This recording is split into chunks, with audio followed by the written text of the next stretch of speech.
You're listening to the Archaeology Podcast Network.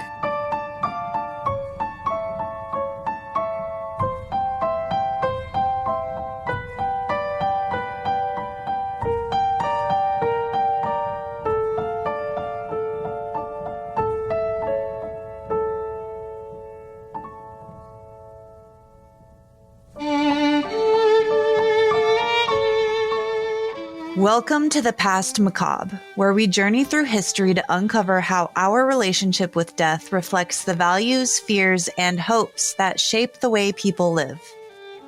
I'm your host, Stephanie Rice. Thank you for joining me for episode 12, Ghosts of Valentine's Past. In this episode, we'll briefly look at the myth of Saint Valentine and the origin of Valentine's Day. Then we'll explore the Roman festivals of Parentalia, Lupercalia, and Feralia. From February 13th to February 21st, the Romans celebrated life through fertility rituals, honored their deceased ancestors, and tried to appease the restless spirits that were said to roam freely during this time of year. I'll share some of the evidence that archaeologists have found that suggests that these festivals originated in even older Etruscan traditions. Now, let's journey back to a time when this month belonged not just to lovers, but to the ancestors and spirits who walked among them.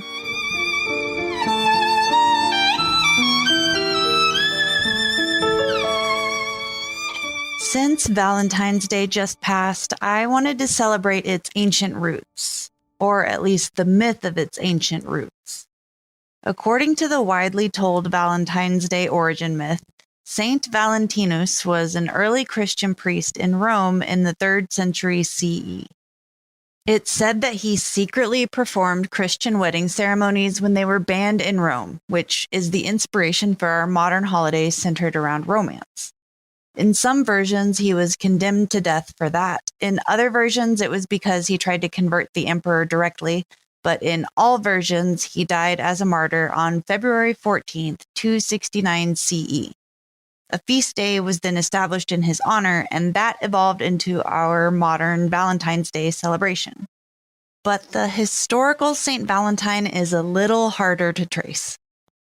The earliest source in surviving Catholic documents that definitively names a Valentinus is from the 9th century.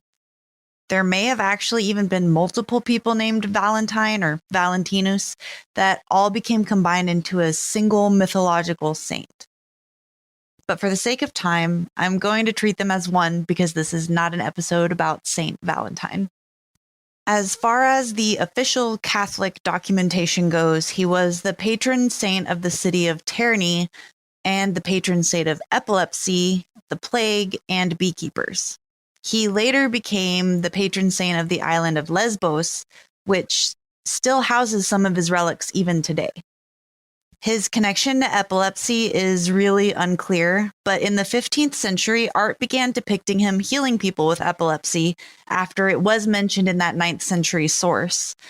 Bees, honey, honeycomb, and wax also became a part of his iconography around this time. And one myth about him says that he was a beekeeper and had a very compassionate, gentle nature that bees particularly appreciated. The myth goes on to say that one day he came across a blind girl who he taught how to care for the bees. After she began beekeeping herself, her sight was miraculously returned. The city of Terni claims him as the birthplace of Saint Valentine, and there are documents that show there was a bishop named Valentinus in Terni. And the island of Lesbos claimed him much later as their patron saint. There's a large cathedral there that has several relics that are from his bones and various body parts. He didn't become associated with romance until Geoffrey Chaucer and several of his peers began including him in their romantic poetry in the 14th century CE. It's not even truly clear if any of the potential historical figures named Valentinus actually died on February 14th. So it's still unclear about why the date was chosen. As with many Christian feast days, the day was a pagan holiday celebrated long before the patron saint was born. But in this case, there's no direct evidence of the Feast of St. Valentine being intentionally associated with the previous pagan holiday celebrated during this time. In ancient Rome, up through the time that Valentine was said to be alive, this time of year was originally spent celebrating the cycle of life and death. Most of what we know of these celebrations come from Roman accounts that were written between 200 BCE and 200 CE, but there is evidence that they go back even to the Etruscans before the Romans celebrated them. The first off is Parentalia, which was held from February 13th to February 21st. According to ancient Roman writers, the spirits of the dead were free to roam during the days of Parentalia. This was a time when people would celebrate their dead ancestors and loved ones, and they would come together in large family gatherings. And those wandering spirits of the dead weren't automatically malicious, but precautions of sorts were taken against them, and certain rituals were performed by the family on different days. Another precaution taken against them was that all of the temples were closed during this period. One writer, Ovid, says that this was to screen the gods from their malicious spirits, or potentially malicious spirits. And it was specifically seen as bad luck to be married on any of the days during Parentalia. Now, the marriages weren't outright banned, but maybe this was the inspiration for St. Valentine's secret wedding ceremonies that he became associated with later. During the Parentalia celebrations, Lupercalia was held on February 15th. It was also known as Februalia, which is partially the source of the month name February. It was a festival of purification and fertility. And similar to some of the other episodes where I've gone over gods of death, a lot of these gods of death of ancient times were also associated with the full cycle of life, rebirth, and fertility. Over time, Lupercalia became associated with the founding myth of Rome and was eventually dedicated to the she-wolf who raised Romulus and Remus. The main part of the Lupercalia rituals began at the Lupercal, which was a cave that was said to be where the she-wolf found Romulus and Remus and fed them for the first time. Priests, who were called Luperci during this festival, would sacrifice goats and then cut their hide into strips called februa, which meant purification. The priests would then run through the streets, mostly naked, whipping anyone they caught in their path until they reached the forum, and it was said that any woman touched by the februa while they were on their run would be blessed with a child in the year ahead. The fertility aspect of Lupercalia is why a lot of people try to link St. Valentine and romance with this ancient tradition, because often it's easy to just associate fertility equals sex. But Lupercalia also was a celebration of agricultural fertility as well as for the flocks. There were also rituals performed that were intended to increase the amount of lambs that were born to flocks of sheep. And there were rituals that were performed where libations of milk were poured onto the ground in order to essentially ask for the blessing of fertile earth and things like that. A large feast would have been held at the end of the day of Lupercalia as well, and this is where everybody would have come together as a large community, and they would have eaten the meat of the sacrificed animals, as well as essentially a potluck of goods brought in by everyone.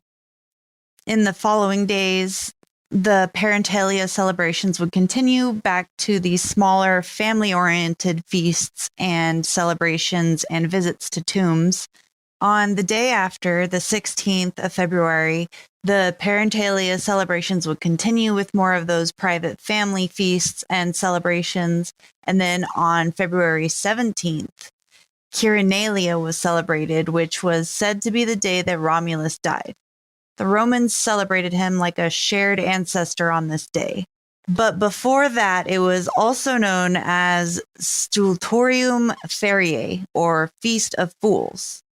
It was tied to the festival of Fornicalia, which was what we call a floating holiday sometime in early February. While that likely sounds like a very scandalous celebration, it was an agricultural festival dedicated to the goddess of ovens, Fornax. February 17th was called the Feast of Fools because it was the day that people who missed the main celebration of Fornicalia were forced to make public offerings to the goddess Fornax, and then everyone would know that you missed the proper celebration day. The private celebrations for Parentalia would then continue on the following days. The final day, February 21st, was known as Feralia, and that was when the public celebrations for the dead were held on much larger scales. There were large community feasts that would have been held and much larger gatherings to celebrate larger lists of people, like many impactful community members or even just neighbors, instead of just limiting it to family, anyone who knew someone within the neighborhood. It extended all over throughout the entire day. According to the writer Ovid, in roughly 8 CE, Feralia was a necessary closing ritual to the celebrations of Parentalia. He wrote that there was one year that the Romans didn't celebrate Feralia properly, and all of the dead rose from their graves as ghosts and wandered through both the city and the countryside, howling in the night. It makes sense then that people would want to make Feralia such a large celebration in order to make absolutely sure the dead are happy enough to return to their graves peacefully and not have any howling nights lingering. Even though most of our sources for what we know now of these festivals comes from the Romans, it's most likely that all of these celebrations with Parentalia, Feralia, and even Fornicalia all started as Etruscan celebrations. After this break, we'll take a look at some of the evidence. Many of the iconically Roman institutions and celebrations that we know were actually of Etruscan origin. I go into more detail about it in episode 10, Etruscan Death and Divination, but essentially there's a lot of intertwined history between Etruria and Rome. Evidence of specific parts of the celebrations within Parentalia, Lupercalia, and Feralia have been found in Etruscan tombs that date to hundreds of years before the Roman celebrations began. Honoring the dead was very important to the Etruscans, and so it's very easy to connect the dots between their celebrations and Parentalia. They held feasts and games to celebrate their dead. That's shown in their tomb art, and they would create large family tombs that looked exactly like homes that held generations of different family members. Many tombs were built to also include areas where the family could come join in feasts that included the dead. And there were inscriptions and offerings left to the ancestors at these tombs that were similar to the descriptions of the private family celebrations that happened during Parentalia. A lot of these examples come from the necropolises at Cerveteri, which is not too far from Rome, but it's an Etruscan necropolis, and here there were several Etruscan settlements.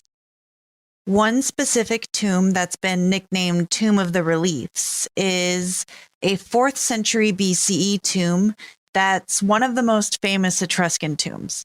It's carved to resemble a house, one of the most iconic and well-preserved ones, and it's complete with very detailed stucco reliefs that are 3-dimensional of everyday objects like tools, weapons, household items, and then also like food offerings, kitchen utensils, even their pets. Anything that they believed that the deceased would have needed in the afterlife from their home life was included in these murals. The tomb belonged to the Matunus family, and they were very clearly elites based on the objects that they actually have depicted very realistically of their various statuses in life. There are also over 32 places for bodies to have been laid out, and most likely they were all filled. This would have been a very large generational tomb that would have most likely included some of the extended family as well. The tomb of the Tarkna family, which is also nearby, just in a different necropolis, was from the 6th century BCE, and it was also a very large one that encompassed a very elite family. It's been confirmed that at least 8 generations were buried in this family tomb, and they show a lot of depictions of people dancing, playing music, boxing, riding horses, and just having a great time on the frescoes within their family tomb. The inscriptions along these frescoes are what gave the tomb its nickname, the Tomb of Inscriptions, and they all identify the dancing revelers as the members of this elite family. Everyone is either nude or mostly nude in essentially a very festive, sort of animalistic way of celebrating life and their togetherness. The descriptions of those later celebrations of Parentalia, Feralia, and Lupercalia included a lot of these similar activities, such as the mostly nude people dancing and reveling and having a great time, a lot of the music playing as well. Boxing and riding horses were also seen as some events that could be held during this time period, depending on who you were and how elite you were. Ultimately, anything that would have been seen as a way to celebrate the deceased ancestors. Another example of these Etruscan celebration depictions comes from what's nicknamed the Tomb of the Triclinium, which is a tomb that dates to about the 5th century BCE, and it's named for the type of dining room that had 3 banquet couches, or clini, that was very common in the Greco-Roman Mediterranean world. It was a single room tomb instead of being the larger multi-room tombs that we see in most of the family tombs of Etruria, but it was painted very vividly in a dining room scene that would have basically felt like the deceased in the center of the tomb were part of the entire dining celebration, as well as any of the family members who came to visit them.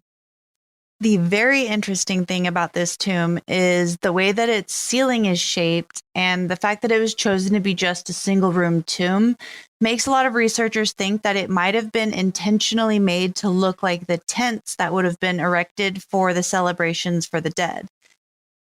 For example, a lot of the paintings that are on this tomb, especially on the ceiling, are very vibrant colored patchwork patterns or checkered patterns, similar to quilted style fabrics and very brightly colored celebratory things that would have been used during the period. The frescoes that line each wall depict the banquet, and everyone is happy at it. There's dancers and musicians. Everyone is drinking and eating and having a great time, which is exactly what the intentions of the later Roman versions of Parentalia and Lupercalia were intended to evolve, because they brought the family together and included the deceased loved ones as well. One last example of the tomb art that we'll look at, even though there are plenty of examples out there, is a 6th century BCE tomb that's been nicknamed Tomb of the Augurs. The paintings within this tomb show scenes of mourners that are bringing the offerings to the deceased, including food and drink, instead of a completely celebratory scene that reflects what it would have been in life. The offerings depicted match very closely the offerings that are described as part of Parentalia and especially Feralia, that final celebration. This tomb does also depict celebrations, and there are funerary games like wrestling and foot races that are on the art within the tombs. There's also a depiction of a prisoner who's being forced to fight an enraged beast to the death. Many researchers have interpreted this tomb, the Tomb of the Augurs, as the evidence of the origins of the gladiatorial games being Etruscan. This tomb specifically mirrors a lot of the things that were done during the gladiator games, as well as some of the things that later became part of Lupercalia, Parentalia, and Feralia. linking all of that evidence of the Etruscan to Roman ritual connections. It isn't only tomb art that we have this evidence from. We also have some information on other rituals of Etruscan origin that are very similar to the core of Lupercalia, for example. The Hirpi Serrani, or Wolves of Serranus, were priests of the Etruscan god of the sun and underworld, who was known as Suri Calusta. Also known as just Calu in some inscriptions, his name was Latinized as Serranus. I went over a lot of information about Suri and the Etruscan gods and goddesses of death in episode 10. So as just a very, very quick overview, most of Suri's underworld aspects were associated with wolves, but as Calu, he was most often depicted as a wolfman. During the celebrations that the Hirpi Serrani held, they would dress as wolves, perform various purification rituals on behalf of the entire community, sacrifice a goat, and then walk across burning embers carrying the goat's entrails. Once the priests were on the other side, a fortune teller called a haruspex would read the entrails of the sacrificed goat, and they would determine if the gods considered the community acceptably purified. Several researchers have theorized that Lupercalia began as a very similar celebration, but evolved over time to reflect political and religious changes in Rome. The core similarities within the two celebrations are the wolf imagery, which is easily adapted from a wolfman related to a god to the she-wolf related to the founding of Rome itself, and then the emphasis on communal purification. Additional evidence of the Etruscan origins of these celebrations can be found in the background of the ancient writers who are the source of most of our modern knowledge of the festivals. For example, Ovid specifically says that Feralia was a custom introduced into thy lands, righteous Latins, by Aeneas. And the author Virgil had written the Aeneid just a few years before Ovid began writing. And that's the most detailed source of information about the mythological hero Aeneas. Previously, he just kind of played a bit of a background role and was mentioned in some Greek myths, but the Romans really took the Aeneas myth to heart, and they tied a lot of their origin stories to him. Virgil was a Roman poet who likely had Etruscan ancestry. His family name, Maro, is Etruscan in origin, and he was born near Mantua, which is an Etruscan city before the Gauls conquered it, and then Rome took it from the Gauls. A side fun fact is many scholars think that Mantua was named for Manth, an epithet of the Etruscan solar and underworld god Suri, in his specific aspect as ruler of the underworld and father of demons. The Lupercal cave that is central to Lupercalia celebrations was likely an Etruscan sanctuary associated with the underworld. The archaeological evidence found around Palatine Hill, where the Lupercal cave is, show that there was a very early Etruscan settlement here before the founding of Rome. It was common for Etruscans to sacrifice goats and dogs in caves that they associated with the underworld, as both were associated with Suri's underworld aspects. And there's even some depictions of very wolf-like dogs that were associated as either being offerings or receiving offerings as on behalf of Suri. We don't know exactly when these Etruscan celebrations would have happened, whether they were annual or if they were just something done when someone died, but it's very plain to see a lot of the connections between these annual Roman festivals. And considering the many things we do know that Rome got from Etruria, it is very, very likely that these festivals have Etruscan roots as well. And even if Valentine's Day wasn't originally connected this far back to these ancient celebrations of life and death, I'd consider leaving a small offering for the dearly departed next time I'm preparing my Valentine's Day cards, just in case Ovid was right about the restless spirits wandering around this time of year. Thanks for joining me on this look at the ancient Roman and Etruscan festivals that were celebrated during this time of year. In the next episode, I'll share info on the Candaces of Meroe, Nubian queens who ruled in their own right and stood firm against the Roman expansion. And then we'll explore some of their impressive pyramids. Until next time. Thanks for listening. Be sure to subscribe to keep up with new releases. Please leave a rating and a comment. That helps the show reach others who may be interested in the past macabre. For access to bonus content from all Archaeology Podcast Network shows, become a member at archpodnet.com/members. That's archpodnet.com/members. You can find show notes for this and other episodes at archpodnet.com/TPM and follow Past Macabre on Instagram. That's PAST_MACABRE. You'll find pictures of the sites and artifacts discussed, Q&A sessions, and episode topic votes. Hope to see you there.